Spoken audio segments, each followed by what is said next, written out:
ஒரு வாரத்துக்கு 1 டஜன் படங்கள் ரிலீஸ் ஆகுது. போன வாரம்லாம் பார்த்தீங்கன்னா 14 படம் ரிலீஸ் ஆயிருந்தது. அந்த 14 படத்தில் என்ன படம்னு கூட நம்ம வருஷப்படுத்தி கூட சொல்ல முடியாத அளவுக்கு அதனுடைய ரிசல்ட்லாம் இருந்தது. இதெல்லாம் மீறி இன்னைக்கு வந்து தினத்தந்தி பேப்பரில் பாட்ஷா படத்துடைய 2வது வாரம், அதுவும் 100 திரையரங்குகளில் 2 வாரம் கொண்டாடிக்கிட்டு இருக்காங்க அப்படின்னு. பாட்ஷா படத்தை எத்தனை முறை டிவியில் பார்த்துருப்பாங்க, அது எத்தனை முறை ரீரிலீஸ் ஆகிருக்குது. இப்போ அதை வந்து 4Kல அப்புறமா வந்து அந்த டிஜிட்டல் சவுண்டில் ரிலீஸ் ஆகிருந்தா கூட ஒரு பார்த்த படத்தை எப்படி கொண்டாடிக்கிட்டு இருக்காங்க அப்படின்ற ஒரு விஷயம் தான் மேஜிக்கான ஒரு விஷயம். இது என்னையா வந்து ரீரிலீஸ் காலமாக மாறிடுச்சா அப்படின்னு. ஏன்னா பொதுவாகவே சொல்லுவாங்க வந்து இப்போ அந்த 2K கிட்ஸுகளுக்கு பிடிச்சமான படம் ஆயிடுங்க, 2K கிட்ஸுக்கு பிடிச்சமான படங்க கிரிஞ்சு பண்ணிடுவாங்க, அப்புறம் பூமர் அங்கிள், இந்த மாதிரியான வார்த்தைகள்லாம் இருக்கும். அப்போ இந்த 90ஸ்ல வந்த படங்கள்லாம் பார்த்தீங்கன்னா கிரிஞ்சா இருக்குது, இதெல்லாம் இப்படியா இது பண்ணியிருக்காங்க அப்படின்ற ஒரு கேள்வி இந்த 2K கிட்ஸ் மத்தியில் இருக்கும் அப்படின்ற பயம் அந்த 90s டைரக்டருக்குள்ளோ இருக்கும்னு நினைக்கிறேன் வந்து. அதனாலே சில படங்கள்லாம் ரீரிலீஸ் பண்ணாமலே வச்சுருந்தாங்க. ஆனால் பாட்ஷா படத்தை நான் போன வாரமே போய் பார்த்துருந்தேன். தியேட்டரில் பார்த்தீங்கன்னா அதிகப்படியாக கொண்டாடினது, அதிகப்படியாக விசில் அடித்தது, பயங்கர என்ஜாய் பண்ணது யாருன்னா நீங்கள் சொல்கிற அந்த 2K கிட்ஸ் தான். வந்து இந்த ஒரு முறை சொன்னா அப்படின்ற ஒரு டைலாக் ஆகட்டும், அப்புறம் அந்த ஆனந்தராஜை கம்பத்தில் கட்டி வச்சு ரஜினி வெளுக்காகட்டும், அப்படி வந்து கொண்டாடி தீர்த்துட்டாங்க. 2வது வாரமும் அது 100 திரையரங்கில் தொடருது அப்படின் பொழுது உண்மையிலே சினிமா ஒரு பக்கம் ரொம்ப ஒரு மோசமான நிலைக்கு, புதுப்படங்களுடைய நிலைக்கு போய் கொண்டிருந்தாலும் இந்த ரீரிலீஸ்ன்ற ஒரு விஷயம் வந்து தியேட்டர்களை வாழ வச்சு கொண்டு இருக்கிறது. டிஸ்ட்ரிபியூட்டர்கள் மகிழ்ச்சியாக இருக்கிறாங்க. இப்போ தியேட்டர் மெயின்டைன் பண்ணுறது ஒரு பெரிய கஷ்டம் இல்லைங்களா? சம்பளம் கொடுக்கணும், இது பண்ணணும், அப்புறமா அது கரண்ட் பில் கட்டணும். எத்தனை காட்சிகள் வந்து கேன்சல் ஆகிட்டே இருக்குது வந்து. அதுவும் இந்த IPL டைம்லாம் பார்த்தீங்கன்னா காட்சிகள் ரத்துன்னு போர்டு வச்சுருவாங்க அந்த பல ஊர்களில் வந்து. அதுவும் பார்த்தீங்கன்னா இந்த சிங்கிள் ஸ்க்ரீன்ஸ்னு இல்லைங்களா, அதனுடைய நிலைமையே பரிதாபமான நிலை. அப்போ இந்த பாட்ஷா மாதிரியான படங்கள் தான் தியேட்டருக்கான மிகப்பெரிய ஆக்சிஜனா அப்படின்னா அது உண்மைதான். அதுக்கு இன்னொரு காரணம் என்னன்னா, விஜயகாந்துடைய படங்கள் எத்தனையோ படங்களை ரீரிலீஸ் பண்ணலாம், ஏன்பா அதை ரீரிலீஸ் பண்ண மாட்டேன்னு பண்ணியிருக்காங்கண்டி. பெரிய அளவில் கொண்டாட்டமாக யாரும் பண்ணலையே அப்படின் பொழுது முந்த நாள் வந்து RK செல்லுமணி ஒரு ப்ரெஸ் மீட்டு, ஒரு விழாவே வச்சு கேப்டன் விஜயகாந்த் சமாதியில் கேப்டன் பிரபாகரனை நாங்கள் ரீரிலீஸ் பண்ண போகிறோம் அடுத்த வாரம்னு சொல்லி அவருடைய பிறந்த நாளுக்கு வந்து வரிசா அப்படின்னு சொல்லியிருக்காங்க. உண்மையிலே அந்த படம் வந்தபொழுது இண்டஸ்ட்ரியே வந்து மிரண்டு போயிடுச்சு. விஜயகாந்துக்கே ஒரு பெரிய திருப்பு முனையை கொடுத்த படம் வந்து. விஜயகாந்தே வந்து RK செல்லுமணி அவர் வீட்டில் பார்க்க வராப்பில் வந்தவுடனே, என்ன செல்லுமணி இன்னும் ஆட்டோவில் இதில் வந்துட்டு இருக்காராம், இன்னும் ஆட்டோவில் வந்துட்டு காரில் வரது இல்லையா அப்படின்னு சொல்லி ஒரு கார் சாவியை கொடுத்துட்டு அவர் வீட்டுக்கு பக்கத்து பிளாட் ஒரு மெனை வந்து காலியாக இருக்குது, அது அவர் பேருக்கு எழுதி வச்சுட்டார். இப்போ செல்லுமணி வீடு அங்கே ஒரு வீடும் இருக்குது, விஜயகாந்த் வீட்டு பக்கத்திலே கண்ணபிரான் காலனி, கண்ணம்மாள் தெரு, சாலிகிராமம் இருக்கு வந்து. இது என்னன்னா அந்த அன்பினுடைய வெளிப்பாடு தான். ஆனால் அந்த படத்தை பண்றதுக்கு முன்னாடி புலன் விசாரணைன்னு ஒரு படம் பண்ணார் பாருங்க RK செல்லுமணி. அந்த படம் வந்த பொழுது செய்யார்ல எங்கள் ஊர் தியேட்டரில் வந்து நிறைய பேர் அடிச்சு பிடிச்சி போய் பார்த்தாங்க வந்து. அதுவும் குறிப்பாக வந்து காலேஜ் படிக்கிற பசங்களாம். என்ன காரணம்னா, நம்ம ஊர் பக்கத்துல இருந்து ஒரு டைரக்டர் வந்திருக்காரு, DFT முடிச்ச டைரக்டர். அது எங்கள் ஊரில் வந்து ஷிஃப்டிங் தான், ரிலீஸ்லாம் ஓடி முடிச்சு 2வது முறை தான் வரும் வந்து. அங்கே வந்து பி சென்டர் அது. அப்போ அதனுடைய டாக்லாம் தெரிஞ்சு போச்சு, புலன் விசாரணையுடைய டாக்லாம் தெரிஞ்சு போச்சு. சில பேர் காஞ்சிபுரம், ஆரணிலாம் போய் படம் பார்த்துட்டாங்க. என்னென்னா குறிப்பாக அந்த டைரக்டர் வந்து நம்ம ஊர் பக்கம், முதல்ல காஞ்சிபுரம்னாங்க, அதுக்கப்புறம் காஞ்சிபுரம் தள்ளி திருமுக்கூடல், வாலாஜாபாத். என்ன காரணம்னா, பாலாறு, செய்யாறு, வேகவதி ஆறு, 3 ஆறுகளும் ஒரு இடத்துல போய் கலக்கிற இடம் தான், கடலில் போய் கலக்கிற இடம் தான். அந்த ஊர் பேர் வந்து திருமுக்கூடல். அந்த ஊர் தான் RK செல்லுமணியோட சொந்த ஊர் வந்து. அப்போ வந்து DFT படிக்க வந்து அவர் வந்து அந்த முதல் படம் எடுக்கிறதுக்குலாம் என்னென்ன கஷ்டப்பட்டு சொல்லியிருக்காரு. என்னன்னா, அவங்க அப்பா வந்து ஒரு ஆசிரியர், அவர் ரொம்ப ஸ்ட்ரிக்டான குடும்பம். அவங்க வாழ்க்கையிலே அதிகப்படியாக வந்து செல்லுமணி பார்த்த படங்களே இப்போ வந்து ஒரு 5 படம் தான் நான். அப்போ ஏதோ வந்து MSc மேக்ஸ் படிக்கிறேன்னு ஏதோ சொல்லிட்டு வந்துட்டு இங்கே வந்து ஃபிலிம் இன்ஸ்டியூட் சேர்ந்துட்டு இங்கே படிச்சுட்டு இருக்கும்பொழுது மணிவண்ணன்கிட்ட அசிஸ்டண்டாக சேர்த்துட்டு அங்கே அசிஸ்டண்ட்டு இது படிக்கிறது இப்படியா போய்கிட்டு இருக்குது. அவருக்கு போயிட்டு இருக்கிற சமயத்தில் வந்து சரி ஓகே, இதுக்கப்புறம் அசிஸ்டண்டாக இருந்தது ரைட்டு, தனியாக முயற்சி பண்ணி பார்ப்போம், படம் முயற்சி பண்ணுவோம் அப்படின்னு சொல்லி கதை ரெடி பண்ணல. யாருக்கிட்ட போய் நம்ம உரிமையாக கால் ஷீட் கேட்கலாம் அப்படின்போது சத்யராஜ் அவர் மனசில் வர்றார். காரணம் என்னென்னா, இவர் அசிஸ்டண்டாக ஒர்க் பண்ண 4 படங்களுடைய ஹீரோ வந்து சத்யராஜ். அதனால் சத்யராஜ் வந்து எப்பவுமே வந்து இந்த டவுன் டு எர்த் பழகக்கூடியவர். நான் தான் ஏற்கனவே கூட சொல்லியிருக்கிறேன், பல இதுவில் சொல்லியிருக்கிறேன். நான் வந்து ஒரு ஷூட்டிங் ஸ்பாட்டு சத்யராஜ் இன்டர்வியூ பண்ண போவோ இந்த ஸ்டூடெண்ட் ஒரு 50-60 பேர், 100 பேர் கூட இருப்பாங்க. அந்த கேரக்டரில் ஜூனியர் ஆர்டிஸ்டாக நடிக்க வந்திருக்காங்க. வணக்கம் சொல்கிறாங்க, எல்லாருக்கும் எழுந்து வணக்கம் சொல்கிறாரு. என்ன சொல்கிறாரு, இதில் யாராவது ஒருத்தர் டப்புன்னு பெரிய ஆளாக வந்துடுவாங்க, இந்த வணக்கம் அப்போ யூஸ் ஆகும் அப்படின்னாரு. அப்படி ஒரு அதை தாண்டி ஒரு மரியாதை உள்ளவர் வந்து அசிஸ்டன்ட் டைரக்டர் கூட அப்படி பழகக்கூடியவர். அதை தான் மனசில் வச்சுக்கிட்டு செல்லுமணி சரி நம்ம போய் சத்யராஜ் சார்கிட்ட கேட்டால் ரைட்டு ஓகே சொல்லிவிடுவார் அப்படின்னு. இதுக்கிட்டையில் வந்து மணிவண்ணன் கிட்ட வந்து இவர் கேட்குறாராம் வந்து, சார் இது மாதிரி வந்து எனக்கு ரெக்கமெண்டேஷன் பண்ணுங்க அப்படின்னு. அவர் சிரிக்கிறாராம். ஏன் சார் சிரிக்கிறீங்கன்னு. பொதுவாக என்கிட்ட இருந்து வெளியே போகிறவங்க, தனியாக படம் பண்ண போகிறவங்க சொல்லவே மாட்டாங்க, டக்குன்னு கிளம்பி ஓடிடுவாங்க. நீ சொல்லிட்டு போறியப்பா இவ்வளோ அப்பாவியாக இருக்கிறிய, சரி பரவாயில்ல அப்படின்ட்டு. இல்லை எங்கள் நட்பு வந்து இங்கே பார்க்கும்போது, அதாவது வந்து வெளியே பார்க்கும்போது அந்த நட்பு வேற. யார் சிபாரிசு பண்ணாலும் அவர் ஒத்துக்க மாட்டார். கதை நல்லா இருந்தால் ஓகே பண்ணுவார், மற்றபடி நீயே முயற்சி பண்ணிப்பாரு, நான் சொல்ல மாட்டேன் அப்படின்ட்டார் அது. அப்போ அவர் அதை நுங்கம்பாக்கத்தில் இருக்க அந்த வீட்டுக்கு போனப்போ நல்லா வரவேற்று உட்கார வச்சு, சத்யராஜா எப்பவுமே உண்டு வந்து ஒரு ஆளில் உட்கார வச்சு அப்புறம் காஃபிலாம் கொடுக்க வச்சு சரி அப்படின்னு கதையை சொல்லி நினைக்கிறாரு. கதையை சொல்லி முடித்த உடனே மணி கோச்சிக்காதீங்க அப்படின்னு. என்னென்னா நான் வந்து எப்போவுமே முதல் பட டைரக்டருங்க இதுவில் வந்து நடிக்க மாட்டேன் அப்படின்னு. இவருக்கு ரொம்ப ஷாக் ஆகி போச்சான், அதிர்ச்சி ஆகி போச்சான். அது காரணம் என்ன சொல்கிறாருன்னா, நானே இப்போ தான் ஹீரோவாக கொஞ்சம் கொஞ்சமாக மெல்ல மெல்ல எழுந்து வரேன், வில்லனாகவே பண்ணிட்டேன். இந்த ஹீரோவை தக்க வச்சுக்கணும்னா நான் கொஞ்சம் படம் பண்ண டைரக்டர் கூட பண்ணால் தான் கரெக்டாக இருக்கும். கோச்சிக்காதீங்க, நீங்கள் போய் ஒரு படம் பண்ணிட்டு வாங்க, ப்ரூவ் பண்ணிட்டு வாங்க கூட சொல்ல, ஒரே ஒரு படம் பண்ணிட்டு வாங்க, அடுத்து நம்ம படம் பண்ணலாம்னு. செல்லுமணிக்கு ஒரு பக்கம் கோபம், ஒரு பக்கம் இன்னொரு பக்கம் வந்து ஒரு மரியாதை கலந்து ஒரு அன்பம் அவர் மேலே வந்துருச்சான். கோபத்தினுக்கான காரணம் என்னன்னா, அவ்வளோ தூரம் பழகிருக்கிறோம், அவ்வளோ இதுவாக இது பண்ணியிருக்கிறோம், அவர் நினச்சா வந்து ஒரு படம் கொடுத்துட்டு போகலாம், அதுக்கு என்னங்க வந்து ஒரு படம் பண்ணிட்டு வா அப்புறமா இது பண்ணிட்டு வா அப்படின்னு சொல்கிறாரு அப்படின்னு. அதே வேளையில் வந்து இதை சந்திக்காமலே, இவரை மீட் பண்ணாமலே, அப்புறம் நாளைக்கு பார்க்கலாம், நாளானைக்கு பார்க்கலாம், 2 மாதம் கழிச்சு பார்க்கலாம், ஃபுல்லாக கால் ஷீட் இருக்குது அப்படின்னு அழகழிச்சு விட்டுருக்கலாம். ஆனால் இது எதுவுமே இல்லாமல் நம்ம உண்மையை சொல்லிவிடுவோம். அந்த பையன் போய் வேற யாரையாவது ஒரு ஹீரோ கூட அப்ரோச் பண்ணி இதுவாகட்டும் சொல்லி அந்த சொன்ன விதம் எனக்கு ரொம்ப பிடிச்சிருந்ததுன்னு. அதன் பிறகு இந்த கதையை வச்சு யாருக்கிட்ட போகிறது அப்படின்பது தான் விஜயகாந்த் சந்திப்பு கிடைக்குது. ஒரு இடத்துல விஜயகாந்தை மீட் பண்ணும்போது அவர் அடுத்த வார்த்தை எதுவுமே பேசல, நீங்கள் போய் ராவுத்தரை பாருங்கன்றார். அவ்வளோதான், எதுவுமே இல்லை. நீங்கள் ராவுத்தர் சொன்னால் ஓகே, நீங்கள் ராவுத்தர் பாருங்க. போய் அப்படியே அடிச்சு பிடிச்சி. அப்போ என்ன செல்லுமணி இப்போ எப்படி இருக்கார் வந்து, அப்போ என்னன்னா ரொம்ப வறுமை. நீங்கள் மணிவண்ணன் அசிஸ்டண்ட்டை பொதுவாகவே அந்த 90s வந்து அசிஸ்டண்ட்டுக்கெல்லாம் பெரிய சம்பளமே கொடுக்க மாட்டாங்க, பேட்டாவே கொடுக்க மாட்டாங்க. அப்போ எப்படி இருக்க பாருங்க, அசிஸ்டண்ட்டாக போய் சேரத்தே பெரிய கஷ்டம். ஒரு டைரக்டர்கிட்ட 12-13 அசிஸ்டண்ட்டுக்கு இருப்பாங்க. அது சில அசிஸ்டண்ட்டுகளை வந்து அவுட்டோரை கூட்டு போக மாட்டாங்க, ஆஃபீஸ்லேயே போட்டு அமைக்கிடுவாங்க.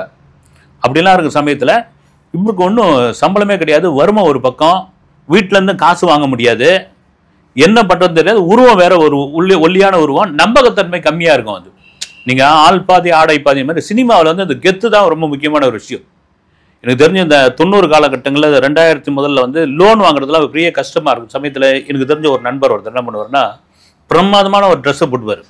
அப்படி ஒரு பிரமாதமான ட்ரெஸ்ஸு, ஒரு ஃபாரின் சென்ட்டு பார்த்தீங்கன்னா, அப்புறம் கையில் பார்த்தீங்கன்னா ஒரு அப்போ வந்து பென்ஸ் காரோடைய சாவி, அப்போ செல்ஃபோனில் வந்து லேட்டஸ்ட் மாடல், இதில் எல்லாத்தையும் ஏற்றுமே இந்த லோன் கொடுப்பாங்க இல்லைங்களா, அந்த லோன் ஆஃபீஸர் முன்னாடி இதெல்லாம் வச்சுட்டு அப்படி போய் கெத்தாக உட்காருவார். இது என்னன்னா உடனே சேங்ஷன் ஆகிடும் அப்படின்னு. ஆனால் அவர் இஎம்ஐ கட்டாமல் அவரை தேடிக்கிட்டு இருப்பாங்க. அது வேற விஷயம். அந்த ஹெல்மெட் போட்டுன்னு சென்னை ஃபுல்லாக அதை ஹெல்மெட்டை கட்டாமலாம் சுற்றிக்கிட்டு இருப்பார். அது இது என்னன்னா இதுதான் வந்து உங்களுக்கு வந்து முதல்ல ஒரு பார்க்க சொல்ல ஒரு கெத்து இருக்குது இல்லையா, அது ரொம்ப முக்கியமான விஷயம். இவர் நிறைய இடத்துல அழகடிச்சிருக்காங்க. காரணம் என்னன்னா அந்த உருவத்தை பார்த்து முதல்ல கூட ஒரு ராவுத்தர் அப்படி கொஞ்சம் ஜர்க்காயி அப்படியே கதை சொல்லியா டிஎஃப்டியா நீ அப்படின்னு. ஆமாம் அப்படின்ட்டு அவர் அடுத்த வார்த்தை நான் சொல்லிக்கிறேன், 2 வருஷத்துக்கு விஜயகாந்த் கால் ஷீட் ஃபுல்லு பண்ணி 2 வருஷம் கழிச்சு வா அப்படின்னு இவர் வந்துட்டார். வந்துட்டு அவரோட மைண்டில், செல்லுமணி மைண்டில் விஜயகாந்த் வச்சு ஒரு படம் பண்ணுறோம், ரைட் ஓகே அப்படின்னு முடிவாயிடுச்சு. முடிவான பிறகு கரெக்டாக ஒரு வருஷம் இதுவாகி, 1 வருஷத்துக்கு அப்புறம் ஞாபகத்துக்காவது போகணும் இல்லைன்னு சொல்லி விஜயகாந்தும் ராவுத்தரும் இருக்கும்போது போகிறாராம். 2 பேருமே மறந்துட்டாங்களா. ராவுத்தராவது கொஞ்சம் ஞாபகம் வச்சுக்கிறோம், விஜயகாந்த்லாம் சுத்தமாக மறந்துட்டாரும். ஞாபகம் வச்சுக்க வேண்டிய அவசியம்லாம் கிடையாது. வந்து அப்புறமா கொஞ்சம் இதுவாகி, நீ தானே வந்து சொன்ன ரைட் அப்படின்னு சொல்லிட்டு மறுபடியும் அதே பதில் தான் சொல்கிறாராம். ஒரு 2 வருஷம் கழிச்சு வாப்பா, ஏற்கனவே 1 வருஷம் போயிடுச்சு சார் அப்படின்னு. இல்லைப்பா நீ வாப்பா 2 வருஷம் கழிச்சு வாப்பா அப்படின்னு. Right okay. அப்போ அந்த சமயத்தில் ராவுத்தருக்கு வந்து விஜயகாந்தை வச்சு ஒரு இங்கிலீஷ் படம் மாதிரியான ஒரு படத்தை எடுக்கணும், ஒரு பிரம்மாண்ட ஹாலிவுட் படம் மாதிரி இருக்கணும் ஒரு படம் அப்படின்னு ஒரு ஆசை. அதை வந்து செல்லுமணி கண்டுபிடிச்சிட்டு அவர் ஒரு ஸ்கிரிப்ட் ரெடி பண்ணிட்டார். ரெடி பண்ணிவிட்டு அவர் வந்து ரங்கநாதன் தெரு, டி நகர் ரங்கநாதன் தெருவில் சுகந்தி மேன்ஷன் ஒரு மேன்ஷனில் தங்கியிருந்தேன். அப்போல்லாம் நான் கூட மேன்ஷனில் தங்கியிருக்கேன் வெஸ்ட்மாம்பலத்தில். வந்து அந்த மேன்ஷனில் ஒரு ரூமுக்கு 4 பேர் வந்து ஷேர் பண்ணிப்பாங்க. அப்போ வந்து இந்த ரூம் ஆளாளுக்கு ஒவ்வொரு விதமாக இருப்பாங்க. வந்து அதில் ஒருத்தர் என்ன பண்ணுவாராம், காலையில் தியானம் பண்ணுவாராம், அப்புறமா அது யோகா பண்ணுவாராம். இவருக்கு கடுப்பாக இருக்குமா செல்லுமணி, அவரை டார்ச்சர் பண்ணுவாராம். அவரே ஒரு நாள் என்ன பண்ணியிருக்காரு, இவர் எழுதுகிற ஸ்கிரிப்ட் நைட்டில் உட்காந்து எழுதுறதை பார்த்துட்டு, என்ன தம்பி எழுதிட்டு இருக்கீங்கன்னு அவர் வாங்கி ஒரு 3-4 பேப்பர் அப்படி படித்து பார்த்தவொடனே பிரமாதமாக இருக்குது அப்படின்னு சொல்லி அவர் வந்து அடிப்படையில் ஒரு ஓவியக் கல்லூரி மாணவர், அவர் படித்தவர், அவர் ஓவியக் கல்லூரியில் படித்தவர். அவர் என்ன பண்ணியிருக்காரு, அந்த சீன் பேப்பர்லாம் என்கிட்ட கொடுங்கன்னு சொல்லி நைட்டில் உட்காந்து அவர் வந்து டிராயிங் போட ஆரம்பிச்சுக்கிறார். ஒவ்வொரு கேரக்டர் அப்படியே விஜயகாந்தி தத்ரூபமாக வர ஆரம்பிச்சிருக்காரு. ஏற்கனவே அது ஸ்டோரி போர்டு, அது அப்போ ஸ்டோரி போர்டுன்னு அது தெரியாது. வந்து டெய்லியும் அவர் வரைஞ்சி வச்சு கிட்டத்தட்ட 9 மாதம் மொத்தத்தையும் வரைஞ்சிட்ட உடனே இவர் கூட படித்த செல்வமணி குரூப் படித்த ஃபோட்டோகிராஃபிக் படித்த ஒரு நண்பர் வந்து அவர் என்ன பண்ணியிருக்காரு, இதை ஸ்டில்லாக எடுப்போம்னு சொல்லி ஃபோட்டோஸாக close up, mid shot, long shot இப்படி தனித்தனியாக பிரித்து பிரமாதமான ஒரு ஆல்பம் ரெடி பண்ணிட்டாங்க.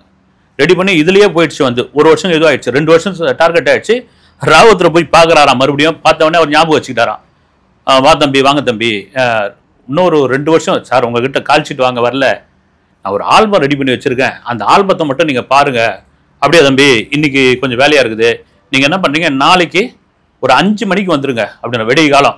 ஏன்னா 5 மணிக்கெலாம் ஒரு 4 மணிக்கெலாம் எழுந்து ரெடியாகி காஃபி கிப்லாம் சாப்பிட்டு அந்த பேப்பர்லாம் புரட்டி எல்லாம் பார்த்துட்டு இருப்பாராம். இவர் போய் டானு ஒரு 5 மணிக்கு அவர் போய் மீட் பண்ணியிருக்காரு. மீட் பண்ண சரி உட்காருங்க அப்படின்ட்டு அந்த ஆல்பத்தை தூக்கி வச்சிருக்காரு. வச்ச உடனே அப்படி ஒரு 2, 3, 4 பக்கம் புரட்டினாராம். 5 மணிக்கு ஆரம்பித்து இவங்களுடைய அந்த ஆல்பத்தை பார்த்துட்டு அந்த உரையாடல் கரெக்டாக 9:45 மணிக்கு முடிஞ்சிருக்கு காலையில்.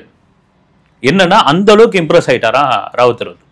இந்த பையன்கிட்ட ஏதோ ஒன்று இருக்குது, நம்ம உருவத்தை பார்த்து இது பண்ணக்கூடாது, பிரமாதமாக இருக்குது அப்படின்னு சொல்லிட்டு, சரி ஓகேப்பா இது ரைட்டு, நீ ஏதாவது சின்னதாக இப்போ நமக்கு செல்ஃபோன் இருக்கிறதுல நிறைய ஷார்ட் ஃபிலிம் எடுக்கிறோம், நினச்ச போது ஃபோன்லேயே எடுத்துடுறோம், என்ன வேணாலும் பண்ணுறோம் நம்ம இம்ப்ரெஸ் பண்ணுறதுக்கு, அப்போல்லாம் பெரிய கஷ்டம் இல்லை. அப்போ ஏதாவது ஒன்று எடுத்துருக்கியாப்பா நீ அப்படின்னு கேட்டப்போ, சார் எனக்கு வந்து இன்ஸ்டியூட்டில் ஒரு ப்ராஜெக்ட் ஒன்று கொடுப்பாங்க, ஒரு சின்ன ஷார்ட் ஃபிலிம் மாதிரி, அது இருக்குது சார், அதை நீங்கள் பார்த்தீங்கன்னா உங்களுக்கு ஒரு ஐடியா தெரியும், என் மேலே நீங்கள் என் திறமைக்கு நீங்கள் வந்து ஒரு மதிப்பு கொடுப்பீங்க அப்படின்போது, சரிப்பா அப்படின்னா அந்த ஃபிலிம் இன்ஸ்டியூட்டில் என்னன்றாங்களா, அந்த ஃபிலிம் ரோலை கொடுக்க மாட்டேன்றாங்களா வெளியே, யாராக இருந்தாலும் அங்கே இருக்கிற ப்ராஜெக்டில் வந்து பார்க்க சொல்லுங்கள் அப்படின்பொழுது, அங்கே கெஞ்சி கூத்தாடி யாரையோ பிடிச்சி ஒரு ஹெச்ஓடியை பிடிச்சி வாங்கிக்கின்னு வந்து ஒரு ப்ரிவியூ தேட்டரில், டி நகரில் இருக்கிற ஒரு ப்ரிவியூ தேட்டரில் ராவத்தர் இன்னும் 2-3 பேர்லாம் உட்காந்து பார்த்துட்டு, முடிஞ்ச உடனே ஷார்ட் ஃபிலிம் தான் கடன்னு எழுந்து அவர் பாட்டு கார் எடுத்துன்னு போயிட்டார். என்னடா ஒன்றுமே சொல்லாமல் கார் எடுத்துன்னு போயிட்டார் இவர் பாட்டுன்னு. அப்புறம் அந்த போட்டதுக்கு வந்து ப்ரொஜெக்ஷன் போட்டதுக்கு அந்த தேட்டருக்கு வந்து 150 ரூபா வாடகை கொடுக்கணுமா, இவர்கிட்ட 10 பைசா கிடையாதான், நீ வாடகைக்கு 150 ரூபா கொடுத்தா தான் அந்த ஃபிலிமை கொடுப்பண்றாங்க. என்னென்ன ஒன்றுமே புரியல. அப்போ செல்ஃபோன் இல்லாத காலகட்டம். அப்புறம் பார்த்தீங்கன்னா ராவத்தரோட டிரைவர் வராராம், வந்து சார் உங்களை வந்து கூப்பிட்றாரு, அண்ணன் கூப்பிட்றாரு, எங்கள் ஃபிலிம் வாங்கலைங்கன்னா அதை கட்டிட்டு வர சொன்னார்னு அந்த 150 ரூபா கட்டிட்டு நேராக கூட்டு போயிருக்கார் ராவத்தர். இதில் கூட்டு பண்ணுவேன், தம்பி நான் வந்து விஜயகாந்தோடைய கால்ஷீட்டை 30 நாள் தரேன், அந்த 30 நாள் நைட்டு தான் அப்படின்னு. சார் 30 நாள் வேணாம், 10 நாள் கொடுங்க எனக்கு போதும், அது நைட்டே கொடுங்க, 10 நாள் கொடுங்க எனக்கு போதும் அப்படின்னு. எப்படி பாருங்க, என்னன்னா ஏன் அங்கே பதில் சொல்லாமல் வந்துட்டார்னா, ராவத்தருக்கு எப்பவுமே அவர் வந்து ஒரு இஸ்லாமியராக இருந்தாலும் அவர் ராவுகாலம் எமகண்டம் பார்ப்பாரு, அவருடைய டேபிள் மேலே வந்து வெங்கடாச்சலபதி படம் இருக்கும், இவருடைய விஜயகாந்தோடைய மோந்திரத்தில் வந்து குரான் பதிச்ச அந்த மோந்திரமாக இருக்கும். எந்த அளவுக்கு 2 பேருக்குமான நட்பு, அவ்வளோ பெரிய நட்பு இருந்திருக்கு பாருங்க. வந்து அந்த நட்பு ரைட்டு ஓகேப்பா 30 நாள் கால்ஷீட் ஒன்று, நைட்டில் தான் ஷூட்டிங். ஏன்னா அந்த அளவுக்கு பிஸியாக விஜயகாந்த் நடந்திருக்காரு. இவர்களுக்கு புரிஞ்சு போச்சு, இந்த பையன்கிட்ட ஒரு விஷயம் இருக்குது, இவன் இங்கிலீஷ் படம் மாதிரி ஒரு படத்தை பிரமாதமாக பண்ணுவான்னு ஒரு முடிவு பண்ணிட்டார். முடிவு பண்ணி ஃபஸ்ட்டு டே ஒரு ஷூட்டிங், 500 ஜூனியர் ஆர்டிஸ்ட்டு, பிரம்மாண்டமான செட்டு, கிட்டத்தட்ட 6 ஜென்ரேட்டர் வந்து எவ்வளோ நைட்டில் எடுக்கும்பொழுது எத்தனை ஜென்ரேட்டர் போனால் அத்தனை அளவுக்கு பில்லு ஏறும். அப்போ அந்த காலத்தில் சொல்லுவாங்க, ஒரு ஜென்ரேட்டர் ஓட்டினாலே வந்து 30,000 ரூபா என்னவோ சொல்லுவாங்க. 30,000 ரூபா பெரிய காசு. 6 ஜென்ரேட்டர் ஓடுது.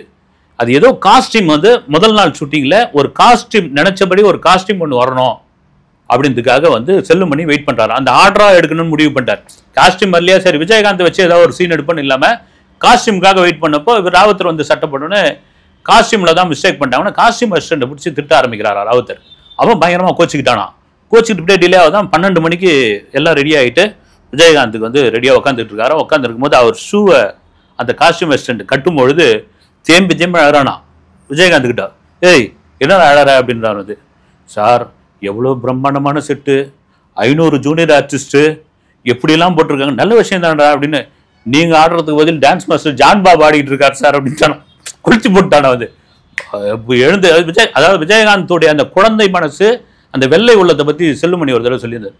எழுந்துட்டு இதுக்கு தான் வந்து இந்த புது பசங்களை வச்சு டிஎஃப்டி பசங்களை வச்சுலாம் நான் படம் எடுக்கிறது இல்லை, ஆச்சா போச்சா என்னை பார்த்தியா அப்படின்ட்டு செட்டை நிறுத்துங்க, ஷூட்டிங்கை கேன்சல் பண்ண இவருக்கு பதப்பதிச்சு போய் அவர் ராவத்தர் வந்து அவரை சமாதானப்படுத்தி நடந்த விஷயத்தெல்லாம் சொல்லும்போது, ஜான் பாபு அவர் அண்ணா கேமரா முன்னாடி ஆட போகிறாரு, அவர் வந்து ரிஹர்சல் பண்ணிட்டு இருக்காரு, உங்களுக்கு ஆட சொல்ல போகிறாரு, நீ ஏன் விஜய் வந்து கோவப்படுறன்னு சொல்லி. இது எதுக்கு சொல்லணும்னா, விஜயகாந்த் அவ்வளோ ஒரு வெள்ளந்தியான ஒரு மனிதர் வந்து, அப்படி ஒரு வெள்ளந்தியான மனிதர்.